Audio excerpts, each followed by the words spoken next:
ठन के कहाँ जात हो? अहे बिजली कहाँ गिरी? तोरे दादा के करेजा पे गिरी।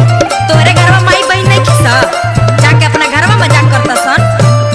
अरे तयावा है करेजावा से सट जा। अभी चिन्हत नहीं खिस, कोई दम लवर से नू तो तहार परिचय फाड़। दर्जी हकारे कैंची लेके का घूमेला?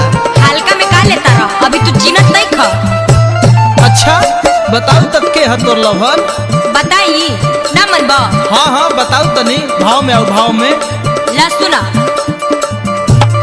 ढेरे जदी ढेरे जदी बोलोबे त रख दी चीर के, हम त पटवले बानी लइका अहिर के।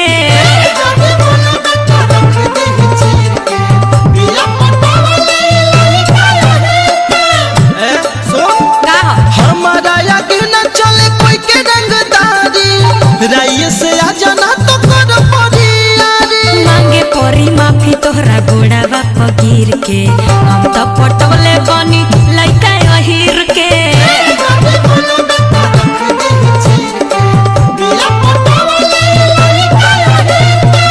अरे जाहो जाहो, देखिए अप्पू भैया एकरा के धरी तो ई ढेर माजतिया, तने एकर माजल छोड़ा दियो तो।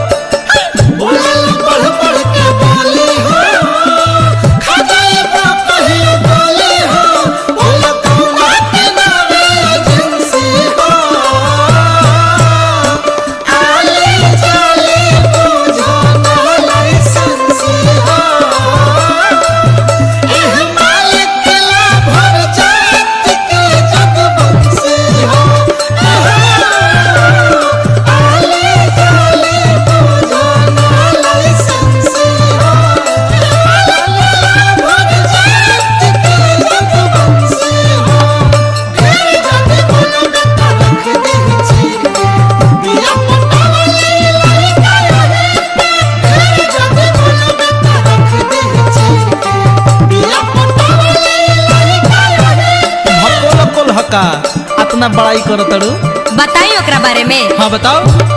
हाथवा में लाठी लेके बांधे जब पगरिया, खटियो हिरन नियन लागे मोर सावरिया। हाथवा में लाठी लेके बांधे जब पगरिया, खटियो हिरन नियन लागे मोर सावरिया। राइफल की नोक पकड़ीला दादागिरी, के कर मजाल बाकी सती हमारा भीरी। भीरी के बात कहतड़ा, भेंट हो जाई नु ओई दिन तार ममिला सेट हो जाई, बुझला। हम हुए तो होई छन बिन कोलो, रात भर के बात बाटे रे ओटी में चलो। छेदे छेदे कई दी ताहारा शरीर के, हम तो पटवले बानी लइका अहिर के।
रहेदा ओकरा साउंड नहीं है। छतरी के छाव बुद्धि बभनु के बार, अहिरु के बुद्धि पटकी के मार। छतरी के छाव बुद्धि बभनु के बार, अहिरु के बुद्धि पटकी के मार। जोड़ा तनी हाथ माफ कर दो हमर गलती, हमारा न पता रहे जादू जी के चलती।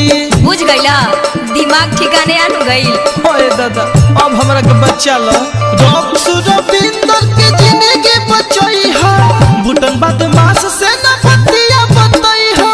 अभी तक केहू ना हरवल सुबीर के, हम तो पटवले बानी छोकरा अहिर के।